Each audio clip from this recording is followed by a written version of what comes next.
Welcome to the Filmistines, the podcast where we discuss all things movies. Join us as we dive deep into the latest releases, revisit classic films, and explore the art of cinema. Whether you're a film fanatic or just love a good flick, we've got you covered. From Hollywood blockbusters to indie gems, we'll be breaking down the storytelling, cinematography, and everything in between. So grab some popcorn, sit back, and get ready for some cinematic magic. If you like what you hear, please consider subscribing to our Patreon at patreon.com/Filmistines. We offer tiers at the $1, $5, and $20 level, where the $5 tier will grant the ability to request films for future episodes. This is the Filmistines, where movies are more than just entertainment, they're an experience. All around you. And welcome back to another episode of the Filmistines. Thank you for joining us today on this special occasion. Today I'm joined by my Beetle collecting friend, Lucy. Hello everyone. I do not collect beetles. You can catch us every Monday, Wednesday, and Friday for brand new episodes of the Filmistines. Some previous episodes include Slaughterhouse, El Conde, Countdown, Only Murders in the Building, our recent Patreon exclusive episode, and the two Garfield movies. Who's covered those in the last 15 years? Only us. That's true. But today we are discussing the recent DC film by Angel Manuel Soto, Blue Beetle, hence the Beetle collecting. I'd like to say we don't cover a lot of superhero films here, but this is our fourth, so I think we're not allowed to say that anymore. This is our fourth? Are you including the Guardians? Those don't count. You don't think those count? Nah. This is our first real superhero This movie. is a proper superhero movie. Yeah. It is. So before we say anything else, did we or did we not like this film? Do you think I like this film? No, I don't think you like this film. I think there were some parts you might have enjoyed. I don't know if I saw you laugh at any point or even get emotional at any point. So, no, I think this was a miss for you. But I think you give them credit for what they tried to do here. I think you thought this film was as good as most superhero films. Maybe probably not as good as Guardians or Endgame or whatever, but it fits right in the pocket of your average superhero film, I would say, for you. Interesting. This is the late DC film. I guess it's the last of the pre-James Gunn era of DC.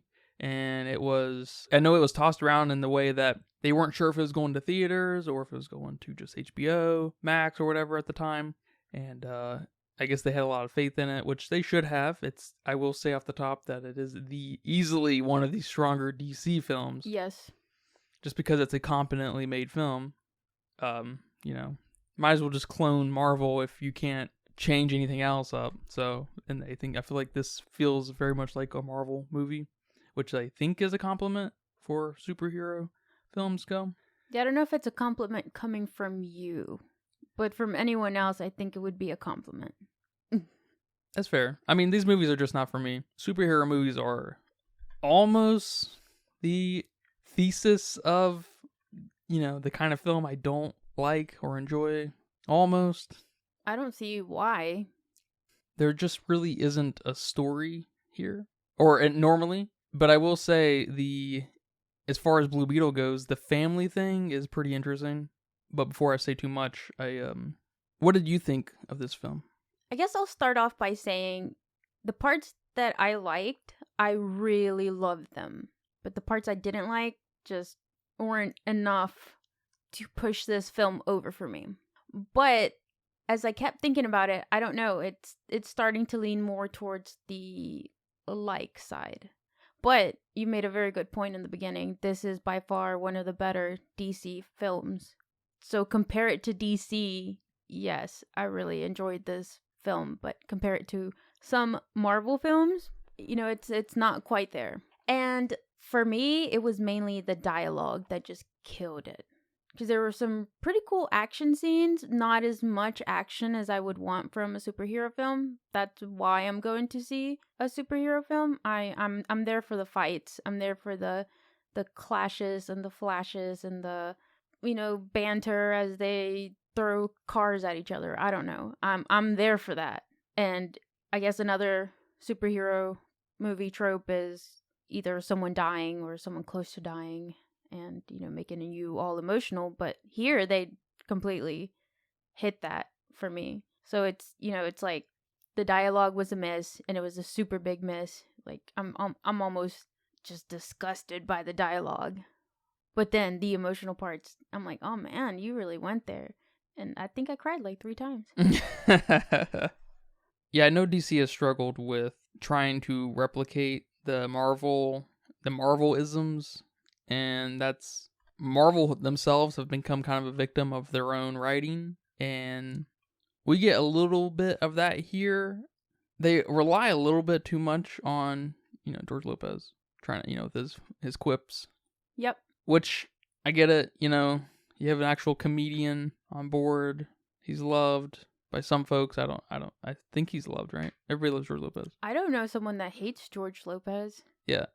But he is just the joke the whole time, and which is not a problem per se, but it feels like it feels lazy. Well, how did you feel about them making him a conspiracy theorist? It matches his cadence. Yeah. His wild schizophrenic kind of nature that he just has and everything. That's a good match. I do like that. And I wish we could just, I'm going to have a hard time just not saying it. I wish we could have just gotten more out of the entire family, because it's just one thing that I like to bring up when it's a problem for me, that the family thing here is a huge half measure. Really? Yeah, because it gets in the way of what the normal superhero thing, where it is just generally a setup for some fight when there's just no story. We have this family thing that's kind of fleshed out in a loving, like on the love level, but we don't get any real family texture and family drama. I mean, I don't know where you'd put it, because it's, it's not a family drama movie. So it's kind of a funny, tug and pull type situation happening here, and other movies too that kind of have somewhat of an identity crisis. I wouldn't say this has an identity crisis. I would say that this movie just tried to revitalize what a superhero movie can look like I've talked about wanting. Mm-hmm. But it won't let go of the worst parts of what a superhero movie usually involves, and that's the whole bad guy angle, basically. Yeah. And it doesn't hurt it in a significant way, but it definitely doesn't elevate it. It just kind of falls exactly where it would have even without the family thing. It would have just been, although I don't know if I gotta be careful with what I say, because if this movie didn't have the family thing and it just ended up being like all the other DC movies, I guess it would have been worse. So maybe that did help save it in this case. But I could see this I guess my mind's eye just sees this as like the most Marvel movie. Although, thinking about it, everything is not a joke, or everything is not a setup for a joke, which I do appreciate. Everything does kind of involve a joke, so it's better written in that way, I think. But I don't think it's well written, and I especially don't think it's well performed from a few people. I guess specifically the girl, Victoria? Jenny? The love interest? The love interest. Yeah. She's trash. She's probably top 5 worst performances of the year, especially her introduction with the bad guy. I couldn't believe what I was watching, that whole exchange. Yeah. That was pretty rough. Yeah. So let's break up what you said a little bit, because you said a lot. I personally liked the family dynamic. I think it fit, except our main guy, Jaime. I think he just wasn't, if he wasn't part of that family, I think the family clicked more. Because when he wasn't in the scenes, I could feel their chemistry. Like the mom, the Nana, Rudy. Like I felt them. And even when I feel the chemistry more with the family when Jaime's not there.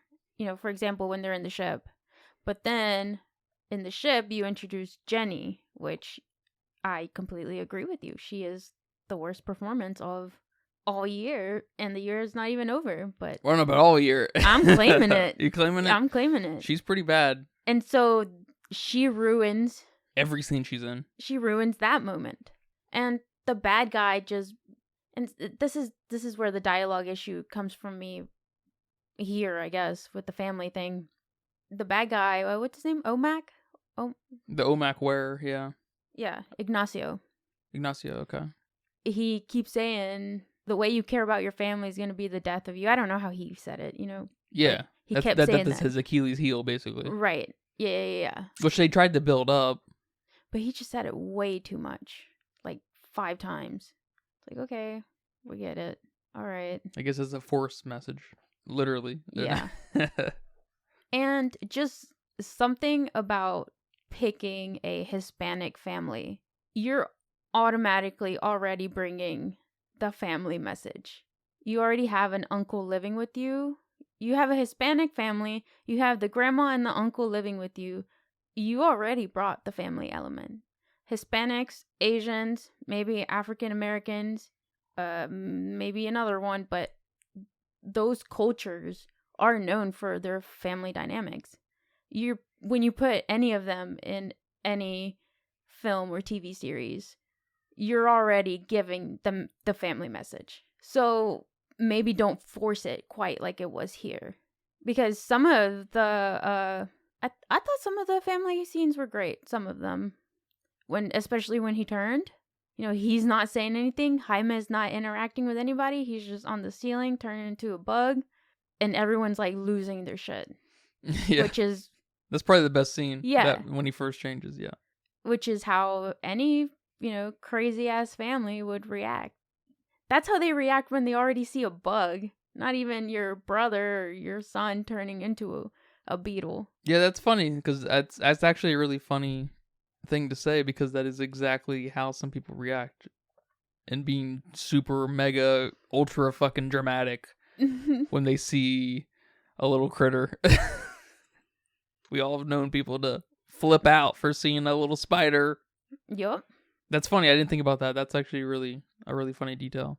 Yeah, the only scenes I enjoyed on any level were the family scenes. And I think the strongest performances come out of the family. I mean, I think the dad obviously is, he's just a good actor. Mm-hmm. And the sister was pretty good too. I thought I was like, I wish we could have, I wish she could have been the actual sidekick on some level. Yeah, and maybe not make her so dumb. She was dumb? I think some of the things she did or said were dumb. See, it's back to the dialogue thing. Like in the beginning, when she was taking a poop where she wasn't supposed to, or I don't know, they tried to put in a poop joke there. Yeah, that was weird. It was just weird. And there's a lot of weird things here. Yeah, the weird little university is a scam or comes with an air of entitlement kind of thing. That's a little strange too. They feel like that because they that was in the very beginning and they kind of dropped it when things started rolling. I don't know, there was a little weirdness happening there too. And they never brought it back. But it's funny you bring up the university thing because if I heard correctly, they said he had a pre-law degree. Yeah. Which kind of irked me a little more than it should have. Because you don't get a pre-law Oh, I didn't think about that. That's funny. That's a concentration, my friend. Yeah. What's your actual degree, Jaime? Like, did you even go to school? What's going on here? That's funny. I didn't catch that. That's actually hilarious. Isn't that funny? It irked me so much. And I wasn't too focused in the first parts of the movies like I should have been. But they brought up his law degree or his pre-law degree again mid-film. And I'm like, what did I just hear? Okay, do you have a pre-med degree too? It was just silly. I don't know. No one on the team was like, hey, is this a real degree? I guess we're not in a real universe. So, maybe that's me. You have maybe in that universe. You're giving them too much credit now. You're giving them too much.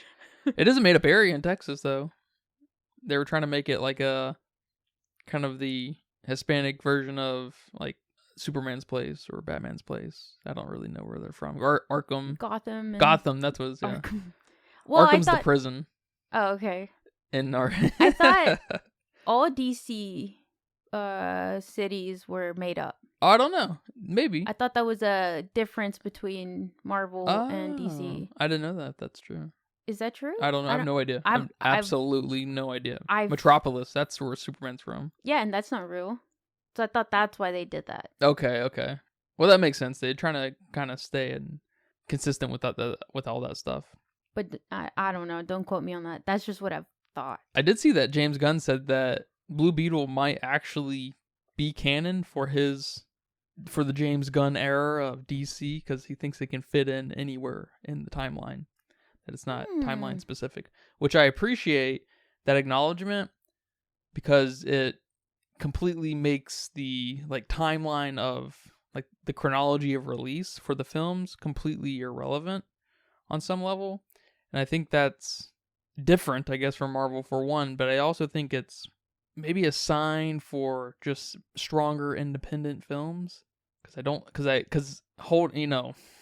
the thing that holds this film back is everything to do with superheroes. Everything that goes into the superhero angle, I think, is what holds this film back, including Jaime with him being the Blue Beetle. It just completely, I mean, it's like you said, it didn't, he didn't have any real connection to his family in any meaningful way, His dream was immediately gone when he became the Blue Beetle and became this, instead of trying to outsmart and outwit the world, he all of a sudden was handed a gun, and now he could just have his way, And then he also he won the girl kind of thing and just was able to have his way. He didn't do anything, really. And so that kind of sucks, because they were setting up an actual character in a superhero world, which we don't get an awful lot of, and we didn't hear again. I guess we probably do get a lot of setups. We just never get a lot of actual development and delivery, which is fine, I guess. And I'm okay with not getting a lot of development or delivery. Okay, I'll settle for that if you gave me enough of a light show and a fighting show. But that's one of the problems with this film, is if you even want that, the family gets in the way all of a sudden. Yes. And so it suffered from both. Yeah, and I'm afraid to call it an identity crisis, because I feel like this movie knew what it was, and it delivered the best it could. It tried to meet you halfway, and I think it literally probably did if you timed it out, And because we made the bad guy so shallow, and we made Jaime so capable through the suit. Of course, he was completely incapable. The suit had to take over every time and stuff. But that's, they're one and the same all of a sudden, and it's just so, I don't know, it's so lazy, and it's half measured, because you said they made the bad guy so shallow, but then probably one of the second most heart-wrenching scenes for me was his flashback. Where we see his mom die, and, even further back, his mom dies, he gets taken, and... Which is completely forced. But at least you gave me half for me to get there on my own. We didn't get anything from him before that, really. He kept grilling Jaime about his family or whatever, and then he would give the evil bitch looks, He looked mean and angry at everyone, so I don't even know if he was giving them looks, That's just his face. That's just his face. And so it's just, when I saw that, when that started happening, I was just like, what it is? Yeah. This isn't, there's no setup for this. Are we supposed to feel for this guy? The only very slight 2-second setup was when his locket fell out. And then that bitch, I think her name was Victoria, she picked it up and was like, "I'll hold on to this." And that was it. That was the just little bit of setup we got. And that was, all right. These films are so ambitious. They want to take down the corporate warlord, through outsmarting them and kind of forcing their hand. They want to include this struggling family dynamic, and on top of that, one of these family members is in bad health, and he was the working one, but they don't want to leave, or at least coming from her sister, she doesn't really want to leave the poor area they're in, and so it's just there's this weird kind of tug and pull happening in different places and stuff, and it is always just that one line that indicates these things, though, and nothing. We're getting a lot of threads that don't see. I'm afraid to say Is it an identity crisis? I don't think so, because we're living in two camps. We're not all over the place constantly. We're moving along in both camps in the same direction, kind of consistently, and they're weaving together and stuff. It's not like Teenage Kraken where you just have a soup of nonsense. It's just awkward. It's an awkward film, yeah. It's awkward. Yeah, and Jaime's not his actor. Zolo, I don't know. Zolo's fine. I don't know. It's kind of a frustrating movie because it feels like it's really trying to be more than a superhero movie, but it's letting the superheroisms get in its way, and because no one knows how to write a superhero movie. There's not a movie in superhero stories. I just don't think there's room for performances. I don't think there's room for family dynamics. I don't think there's room for relationships. I don't think there's room for geopolitics, in superhero stories. There is in the show. There is if you take it into a TV series. You have time for that. Maybe. I guess I've never seen a superhero show. You would think so, but I feel like the ambitiousness of it always puts those little things in quotes, that little family things, things that are, your little country things when the universe is in trouble and stuff. It puts all these little things on the back burner. The things that really matter to a human story, those things get put on the back burner, and then it ends up just being, the spectacle fight show.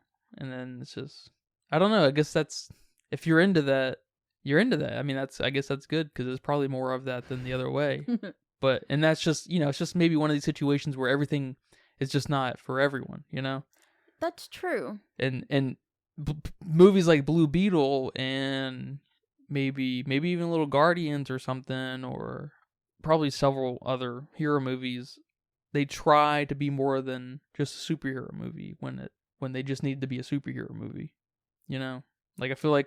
Yeah, because one of my other favorite scenes was when he cut that bus in half. That was cool. That was awesome. And that's all we got. And I know he's, he just got this suit. He just got these powers. So he's a little incompetent.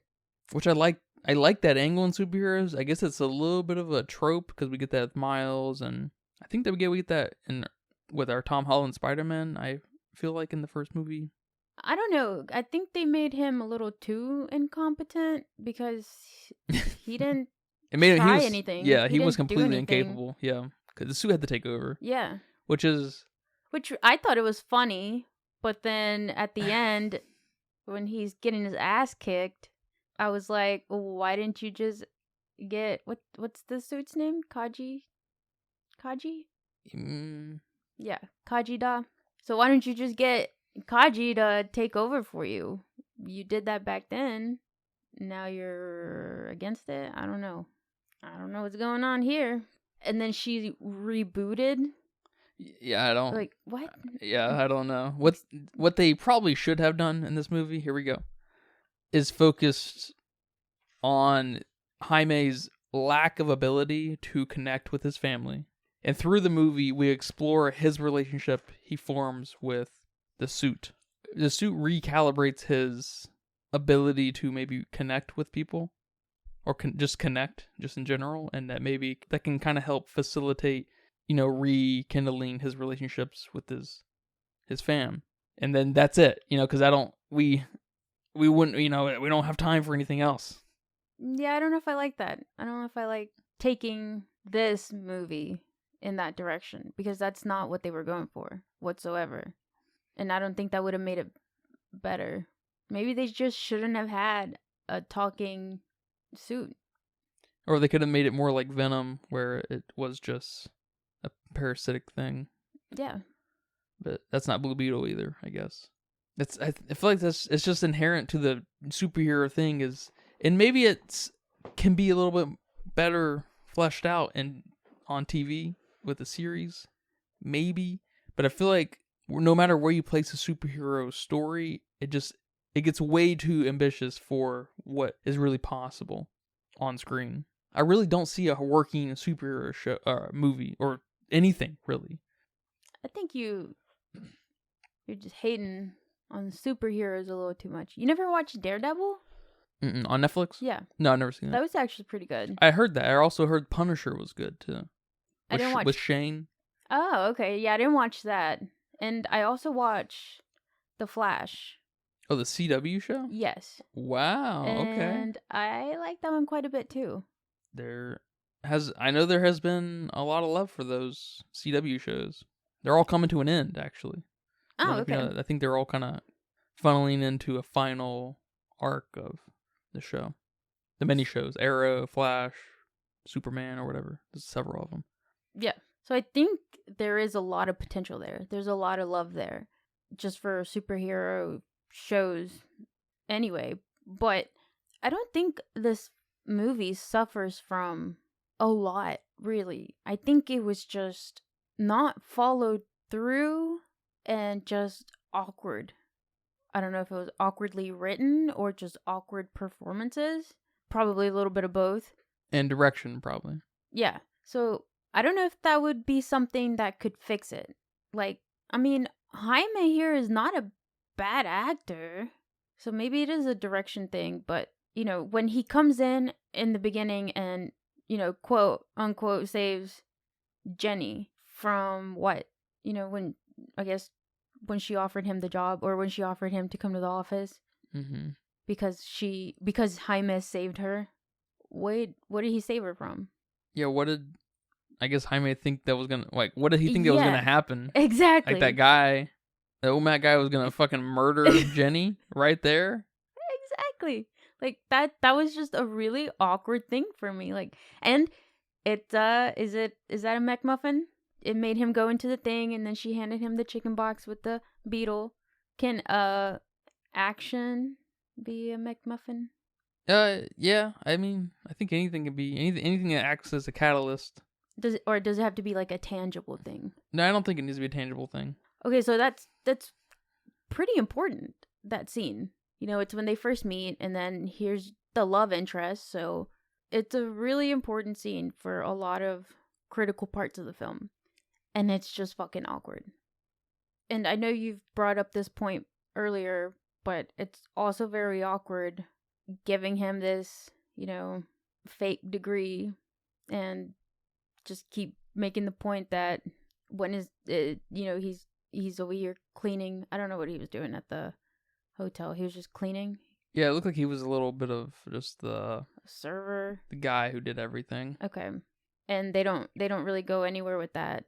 Them losing the house, they don't really go anywhere with that. I guess the house gets destroyed. Yeah, it becomes just a funny setup. Yeah. Setup for a little ha-ha. The house is destroyed. They're not going to want it now. And then... Yep, that's it. It would have been funnier if they had all the guys in the area come back and start rebuilding the house. That would have been awesome. That would have been hilarious, too. Family thing right there. Yeah, they might as well have done it after the little instances of being mega forced with OMAC guy. Yeah. And he, you know, Jaime was just awkward with his suit. And not awkward in a cute way where he's learning. It was just awkward. His, you know, comebacks to the bad guy, awkward. I don't know. I think it suffered more from that than actual identity. I think that's well said, because it does clear something up in my mind that it doesn't match the identity crisis kind of profile. It's a little more nuanced than that. It's not as, this is not a, you know, teenage Kraken failure. Yeah. This is just got some kinks that need to get it straightened out. Yeah, I know we watched, I think you fell asleep during the introduction of Jenny. I got to watch that twice. And when I paused it, I was thinking, man, was that really bad? It reminded me of how, you know, when you're like 5 years old, or maybe 10 years old, and you say, you know, you pretend to smack someone, or you just pretend to smack yourself, and you're like, this is a good actor, this is a bad actor, this is a really bad actor, kind of thing. Yeah. That's what it felt like she was doing, except she was all just bad. Like, she was like, we got the bad take, where's the good take? Her responses, I guess, felt delayed. Like, she was waiting for the other actor lady to say her line so she could say hers. It felt just like that. You know what I'm saying? Can you see that? I can see that. Because definitely something about her was off.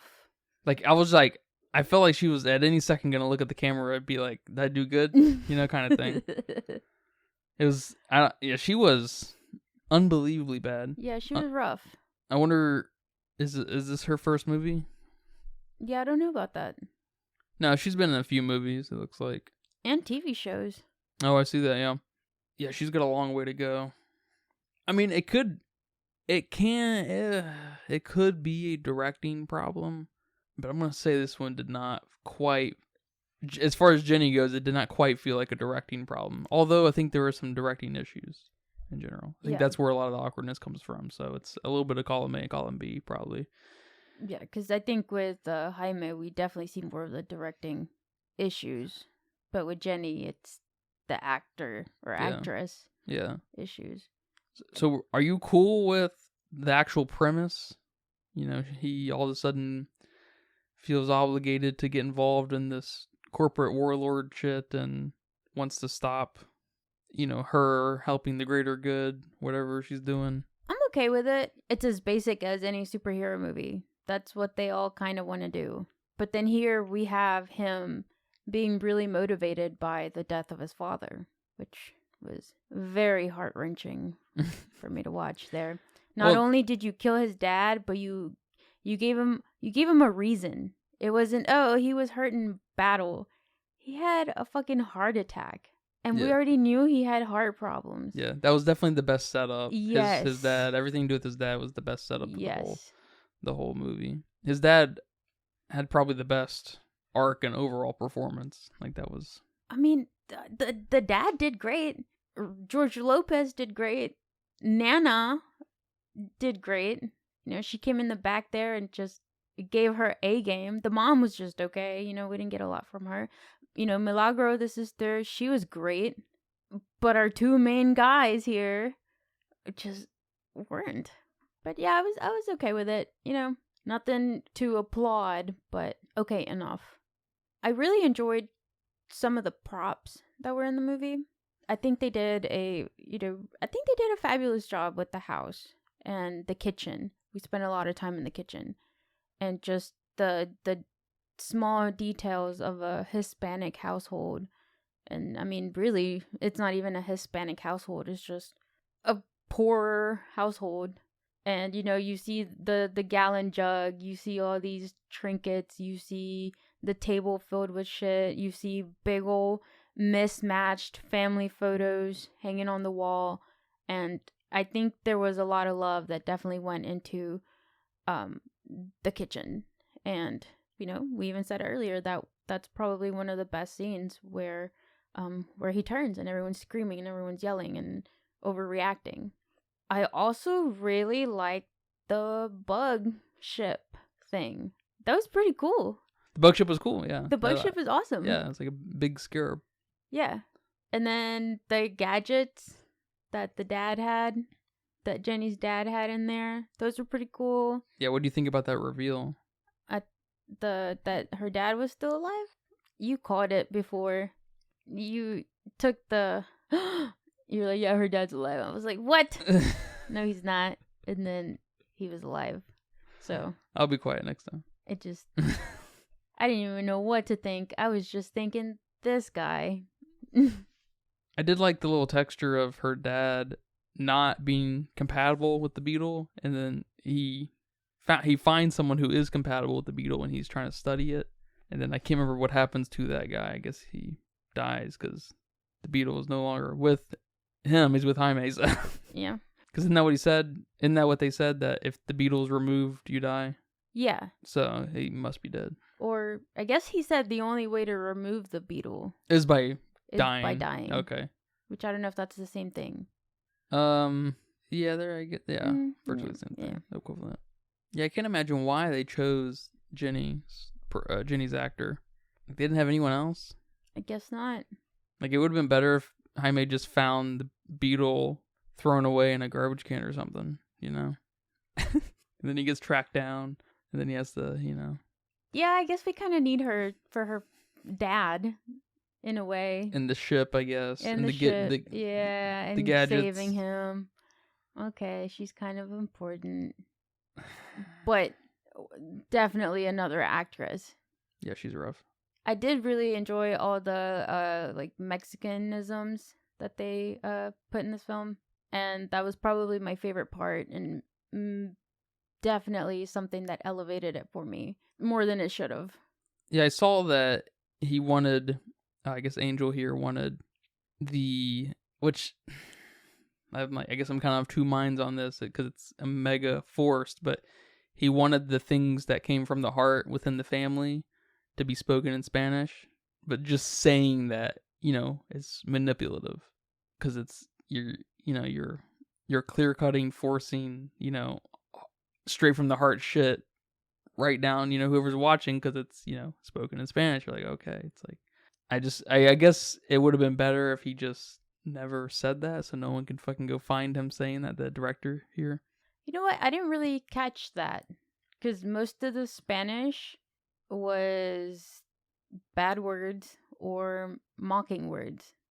And I guess a lot of, maybe not the bad words, but the mocking words are kind of heartfelt, like a nickname. I guess kind of sweetly calling someone a motherfucker, kind of like that. But heartfelt?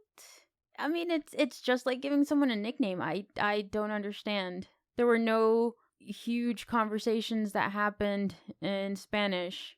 Yeah, I don't see that. I mean that's a good point because the most heartfelt conversation came between Jaime and his dad outside when he was drinking. Yep. And that was in English. Yep. Or some of it was. Most of it was. The important stuff was. Yeah. The setup for his fucking death was, God damn. That's where they set it up right there, could you tell? When you have heart-to-hearts like that, someone's dying. Rudy didn't die. Yeah, they tried to do a little switcheroo there, didn't Yep, they? Because they set that up with his dad, and then later they set another one up with Rudy, and then his dad dies right after. You get a little switcheroo right there. That's fun. That's fun. Yeah. But back to the Mexicanisms. It's funny you bring up the Spanish thing because there were a lot of bad words in Spanish. And some of them were so bad, I don't know if you noticed, that they didn't translate them, like in the subtitles. They didn't even try. I mean, some of these words I would never dare repeat, say them out loud. I'm surprised they got away with them. What was it rated? Is it rated R? I don't think so. It seems like, to be honest, it seems like cuss words and any flavor are fine for PG-13. It seems like you only get your R ratings when you have like super drug abuse, nudity, gore, really gory shit, things like that. But Rape. Why didn't you translate them? Yeah, that's... If you don't care. Yeah, because at the end of the day, this is very much a film for a 10-year-old, which is funny that you say that because it's a film for a 10-year-old. Although 10-year-olds are cussing the storm up, I'll tell you what. Yeah. So, I don't know, maybe it's trying to talk to the real 10-year-old at the same time. Yeah, I guess. I don't know. I didn't cuss when I was 10. Maybe you did. I don't believe that. You don't believe that? No, not 1 minute. And then I've told you a million times, I don't fucking dare cuss in Spanish. Heck no. That sounds way more harsh. That's funny. Yeah, I don't know any Spanish cuss words. And I really like the Mexican music they put in this film because it's not your who's big right now? Who's a big Bad Bunny? Yeah. It wasn't your Bad Bunny, your Shakira, like your attempt or your basic ass Selena. Yeah. Yeah. Yeah. Super stereotypical. She's Mexican American. It was your like you've only heard that Mexican music if you grew up with Mexican family or friends, like straight from Mexico. And I like that his family were immigrants. I thought that was a nice touch to add to the whole family thing because there's nothing closer than immigrant families. So it's just those nice little touches that if you're smart, you're going to pick up on them. Yeah. You didn't need to spoon feed those to us. It's shit like that adds the meat, but then they ruin it. And even the cartoon that's in there that I was telling you about. Oh, yeah. He's a superhero. And he's a bug. He's a grasshopper, I think. So that was kind of cute that they... Are there a lot of Hispanic superhero bugs? I have no idea. Kind of like there's a lot of...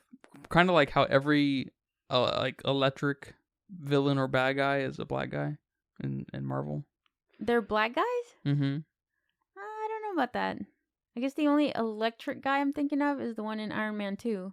And he's Hispanic. There's an electric guy in Iron Man 2? The villain. Oh, shit. Right? I guess he's got cables that like spark. Oh, he's and Russian. Shit. What did I say? Hispanic? No, he's not Hispanic. He's the one that... Oh, he's Mickey Rourke, I guess. So he's American. Oh, that's funny. I think. I don't know. Whatever he is. He's an odd-looking fellow, I tell you that. I think we brought up someone else before that we said looked like him. That was Hispanic. Oh, the guy from Meg 2. He was a Hispanic guy. It was a cross between Mickey Rourke and another Hispanic guy. Danny. That's right. That's right. Trejo? Danny Trejo. Yeah, that's right. Yeah. Okay, so whatever that guy is, he's electric. And then I'm just thinking Pikachu now, so. Yeah, it's gone. But no, I don't know about that. I just know that guy is a bug. And that seemed like a deep cut. Yes, super deep. I've never seen that in anything. Yeah, resembling that's cool. There's a lot of authenticity here. Well, overall, pretty big miss. I thought after watching the trailer that this might be a decent film, but it ended up being just another. I guess it's not saying a lot, but it should have just gone to HBO Max and not to theater. Damn. That's saying a lot. Is that saying a lot? Yes. When a film like Prey, the recent Predator film that came out a year or two ago, goes straight to Hulu and is pretty good. Oh, that was awesome. And it, it goes to Hulu and that's it. All right, it's fucking left there to die or have success. So I don't know how they track that, what that means to them. But then you have this that's in question to go to one or the other. And then is released to theaters exclusively, and it is what it is. It's just not that they're related. I guess one's Disney, one is one is Warner Brothers. Yeah, that's the very interesting point. And when I saw the trailer, it didn't look, whoa, I want to go see that. But then I heard George Lopez. I was like, was that George Lopez? And then I kind of wanted to go see that. It didn't look super captivating. No, definitely not. I thought it was really interesting from one angle to me because it felt like a clash between like Iron Man and Venom. Yes. And just how the trailer was kind of laid out and how it looked like how their relationship with his suit looked and how he moved around and fought and stuff, and I guess ultimately the story too with the whole weapon commerce. Oh, yeah. Which is fun, but maybe a little bit of a trope, I guess, too. I think that's also in one of the Spider-Mans. But yeah, man, do you have any final thoughts for me on this film about a blue beetle? No final thoughts. They're empty. Do you have any thoughts about the poster? Because I'll tell you what. I'll let you go first then. This is the worst fucking poster I've ever seen. It's exactly the kind of poster that sucks dick. I do like the color scheme here with the pink and the purples and the blues. Very nice. But that's it. Yeah, very neon. Almost 80s. But that's it. Do you like the suit? Do you like his suit? No. You don't like his suit? No. I like his sword a lot. Yeah, that just reminded me how what's the thing's name? Kajida, yeah. How I think it told him at one point that if he can think it, he can make it. Like he can, materialize it. Yeah. I fucking hate that. I hate that. I hate that they said that. I hate that he did it. I hated that. And that's when he whipped out the big sword. Too. Yeah. It's a cool effect, and it had like a force field, sonic shock type thing going on, and that was fun. But what's his name? Kisame from Naruto. Kisame is the town in Florida. By Orlando. Yeah, by Orlando. That shark looking thing from Naruto. His sword's a little like that. I guess that's what it reminded me of it. Oh, okay. You could say that. All right, maybe I need to go rewatch Naruto. Yeah, but this is what I've been telling you about with posters, with the strange placement of faces and characters, and it is so laughable. Whoever's getting paid to make this shit, I don't know, should be what? Because Jaime's on there like 3 times. Why? That's a fucking problem. That is not okay. Yes. I'm with you. That's one of the things that happens in stuff like this. These weird, I guess you call them collage of people. No, like it's stupid. It's so fucking stupid. I think he's on it 4 times actually. Yep. I think you're right. What? Why? Why are you putting him on there 4 times? Why is Non-Sanchez on there? Why is Slaughterhouse's poster better than this one? This is among the most expensive films to come. This is the type of film that is, among the most expensive films to come out in a year, right? A superhero film like this is, it's not a Slaughterhouse. It's not a Evil Dead Rise. You'd think they'd hire people who can fucking make posters, but I guess there must be a institution. I don't even want to call it a university. Poster institution. Where all these motherfuckers end up going to school or something at. A class. An online class. $19.99 a month. And they just end up, they teach this method, this composition, and then they hire people who master the composition, and then it's just like a cycle, and then they like are gaslighting everybody into thinking that this is how you make posters. This is the way you make posters. And it's not just posters. I'll tell you another big culprit of this is video game boxes, especially here in the US.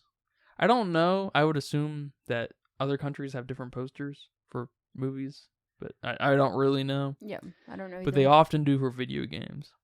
And I swear to God, every Japanese box is better than its American counterpart. Why every am I fucking not one of them. surprised? It's stupid. Why do we always gotta have guys standing next to each other into a triangle or a rhombus or a fucking diamond? Does that make you want to go see this movie? The colors are pretty, so it makes me stop, and then makes me think 80s and just kind of chaotic, so no. But at least I stopped with the colors. If they wouldn't have had some of that neon pink, definitely wouldn't even stop. Like there's not even, oh my God. There's like not even a line of focus happening here. Like where's your eye go to? Where does it gravitate first? And where does it go? Giant Jaime in the back. And then where? Just there. My eyes don't want to go anywhere else. It's a fucking mess. Like, yeah. It's just I don't want to look at it. It's a joke of a poster. It's the poster on the Wikipedia if anyone's interested. All right, man. What is your budget guess for this? 70. Oh, 70. Okay. That's It wasn't Marvel, and it wasn't 3 hours long like Batman. Mm-hmm. Like the Batman. So I didn't think it would be in the 100s. Yeah. In the 100s. It's a 2-hour movie, and I feel like we didn't get any story out of it. Holy shit, that was 2 hours? Yeah, it's kind of funny. I feel like we probably could have gone another hour to get something out of this shit. But it says here that it was 104 million. So you were off by quite a bit. 104. Wow. Pretty expensive. Spent on the costume? I don't know, man. The costumes, I guess. There were quite a few sets, quite a few locations. That's true. Quite a few people. That's true. Maybe they destroyed an actual house. They built and destroyed an actual house. No, it makes a little bit of sense. Yeah, it seems fitting. But it was a huge flop at theaters. It made 128 million. So damn. Yeah, that's probably it for Blue Beetle, especially after the change and at Warner Brothers. I think it's the worst performing superhero film of all time, or of the last 20 years, I should say, since the DC cinematic universe, whatever, and MCU. Yeah. Ouch. And it's like not that bad compared to some of the others, Oh yeah, man. Thank you for that. Do you have a game for me today? I do have a game for you today. What? What's your game? What kind of game?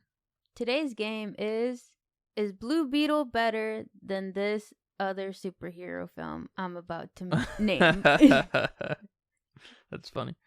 You ready? Yeah. Blue Beetle or The Suicide Squad, the 2021 one. The recent one. Yeah, the recent one. Suicide Squad. Andrew Garfield's The Amazing Spider-Man. The first one? The first one. I don't know. That's a good one. Probably Andrew Garfield's Spider-Man. Because I think that they just had a little bit more fun. I don't know. There was some fun and love in this movie for sure. Just didn't know how to make. They just didn't know how to make a proper movie. You know, there's a lot of love in this. But I feel like Andrew Garfield's movie. I haven't seen those since what 2011. I don't know. Yeah. But probably gonna go with Andrew Garfield. All right. The new Shazam. Oh, Blue Beetle. Blue Beetle. The new one? Yes. The second one? Yes. Oh my god, Blue Beetle. The new Shazam is probably the worst superhero movie I've seen. Oh my god. Worse than Black Adam. And I didn't know that was going to be possible. Oh, is that the Rock one? Yeah. Oh my gosh.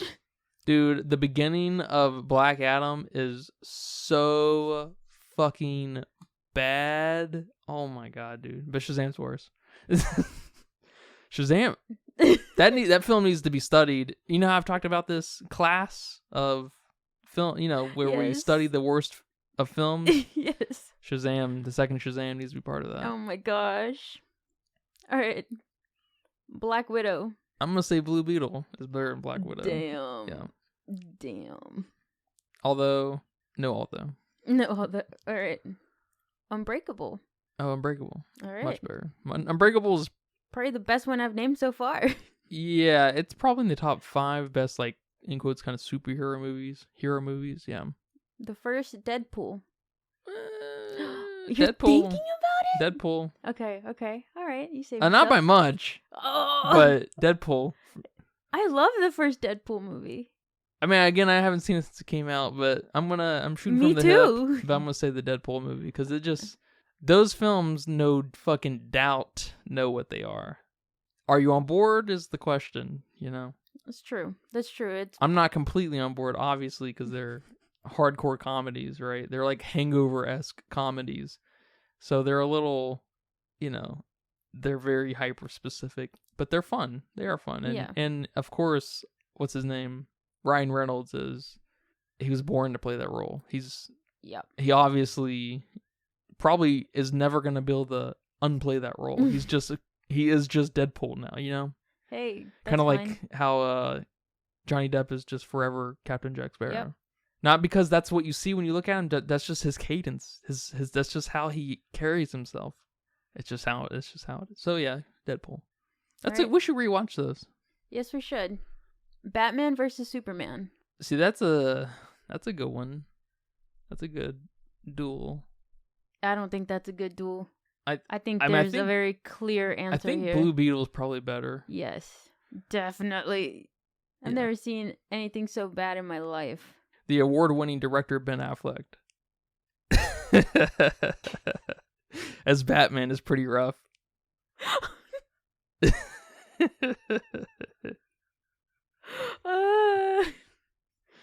Yes, he is. All right. Captain Marvel. Blue Beetle. Okay. All right. 2 more. Venom. The first Venom? Yes. Man, they're right on the same page. I think I agree with you on that one. I'm going to say Venom. Yeah. But not Venom 2. Venom 2 is kind of almost as bad as Shazam 2. Shit. It's pretty bad too. All right, last one. Big Hero 6. Oh, Big Hero 6. All right. Yeah. Good. I just had to end on a positive here. Yeah, there's a lot of there. See, and I think that is generally a good sign for Blue Beetle to kind of fit in the kind of fit with the rest. It's definitely not a Shazam, but it's definitely not a Guardians Volume 3, you know? It's probably as good as the second Iron Man, you know? It's probably as good as the first Captain America, maybe. I'm not sure. I haven't seen those in so fucking long. It's definitely better than Iron Man 3. Yeah, I remember Iron Man 3 being pretty rough. It's rough. I saw that at a drive-in. I think it's the last movie I ever saw at a drive-in. Not that I've seen very many. I saw at the movie theater opening night, and I guess back then I had an iPod Touch, and it fell out of my pocket, and the whole screen cracked. I mean, into a tiny million pieces. Some of the glass like just came off. I probably cut my finger on that thing multiple times. Dang. I have a very vivid memory of Before the movie or after? After. So I guess I wasn't bummed during the movie. Because that would have somehow that would have been worse if you broke it at the beginning of the movie Yes. and then you gotta fucking sit there and think about what just happened for 2 hours. That would suck ass. That was an excellent game. Yeah, I like that one. That was a good one. Well, man, thank you for watching this film with me. You're welcome. This was a dry watch. I have a hard time watching these films that just don't get anything out of me. So excuse me for my monotoneness. Well, you were dry, but I was crying. Yeah, I got to give you a bone or two every now and then. You Yeah. know, with something. I know you like superhero movies. I know you like. do. I know you like just big, flashy spectacle movies. So I we gotta Mhm. throw you one here and there. Thank you. You're welcome. And I'm curious. I'm always a little curious about like where these are at. You know, what they're doing and stuff. Especially with a new Latino superhero. Yeah, he's the first. He's the first. And it So- sucks that he's like the worst performed one superhero, not Latino. First Latino. No, we've got some great performing Latinos. The guy who did Bardo, it's a great movie. I Yeah. can't say his name. He's got a mega Hispanic name. Oh, he does? Yeah. I don't know his name. I mean, George Lopez is probably one of the George top Latinos out there. George Lopez is arguably probably the most famous Latino ever, Yes. especially for like younger people. That show, dude, was insane. That carried the entire night, you know? Yes. On Nick at Night. You could at least count on George Lopez being there. Can you believe that show got canceled? It got canceled. It did not Really? finish. It didn't got finish? canceled. That sucks. Right when they were about to wrap up like George's like father issues with Mhm. Benny, his mom. Yeah.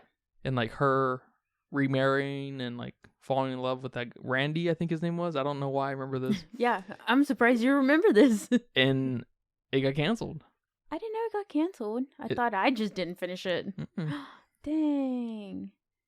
Did the other stupid shows, maybe you liked them, I don't know, but the shows that came on either before or after George Lopez, like Roxanne and Home Improvement and those Bobo shows, Those are classics. did those finish? You're telling me those got to finish? Oh yeah, especially Roxanne. That got a sequel that was that came the out worst shit. with their kids. I would turn the TV off and pull out a book. And the nanny eventually got the guy. I did like the nanny. The nanny was great. Yeah. Home Improvement, I didn't like when I was really little, but as I got older, like in high school and stuff, it grew on me a lot. Kind of like No. King of the Hill. That was a similar show Hmm. where I'd watch it, you know, and it basically bore the shit out of me, but it was, you know, one of the few adult cartoons, so I would watch it. And as I got older, I liked it more and more. And then I liked things like Family Guy and Futurama less and less. No, I was so quick to turn the TV off when those came on. Yeah. If I hadn't learned how to roll my eyes, Dang. that taught me how to roll Dang. my eyes. Those shows right there. The shows I didn't like on Nick at Night were Full House, I love Full House. Family Matters. I didn't like Family. Oh wait, is that the one with Steve Urkel? Yeah. Oh, I like Family Matters. I didn't really it kind of grew on me, but I didn't really like Everybody Hates Chris. That one was okay. That was okay. Yeah. But The Nanny was my shit. Because George Lopez eventually got taken off Nick at Night, I'm pretty sure. Yeah, I stopped watching TV in And high then school for sure. The Nanny became one of the main shows I watched because they just, I don't know, I guess they got all the rights. They got the rights to all the episodes. And there's a lot of Nanny episodes, so I watched a That's fuck ton cool. of Nanny. And I can't remember any of the others. But yeah, Roxanne, never liked Roxanne, but that did get a sequel show. Like, you know how they did these shows where they basically rebooted it with like Fuller House or whatever. Yeah. With the kids or whatever. Roxanne went through the same thing. Oh, you know who's in it? The girl, the younger sister in Shameless. Debbie? Debbie's in it. Oh, interesting. Yep. I don't know if it's any good, but yeah, man. Thank you for watching this film with me. I had, I like watching movies with you. I'm glad you were there. I'm glad you were there. I'm glad I didn't have to do this alone. And that's about it. Thank you guys for listening to this episode of the Filmistines. Remember, you can catch us every Monday, Wednesday, and Friday on all of your platforms. And go check us out on YouTube. We're putting videos out on YouTube. Slowly but surely, we're going to add each of them. We got to make these thumbnails, It's take some work to make the thumbnail, and still getting used to that and everything. So go check us out on YouTube. Support us. Leave a comment. Leave a nice review. Subscribe. Go to our Patreon, drop $1 to get all of our exclusive content. We got lots of videos over there. Go count them. But until next time, take care. Bye-bye. Bye-bye. And that's a wrap for today's episode of the Filmistines. Thanks for tuning in and joining us on our cinematic journey. We hope you enjoyed our discussion and gained some new insights and perspectives on the world of movies. Don't forget to subscribe to our podcast on your favorite platform, especially Patreon at patreon.com/Filmistines, and follow us on social media for more film-related content. We love hearing from our listeners, so if you have any feedback, suggestions, movie recommendations, or book recommendations, please feel free to reach out to us. Until next time, keep watching, keep loving the magic of movies. This is the Filmistines, signing off.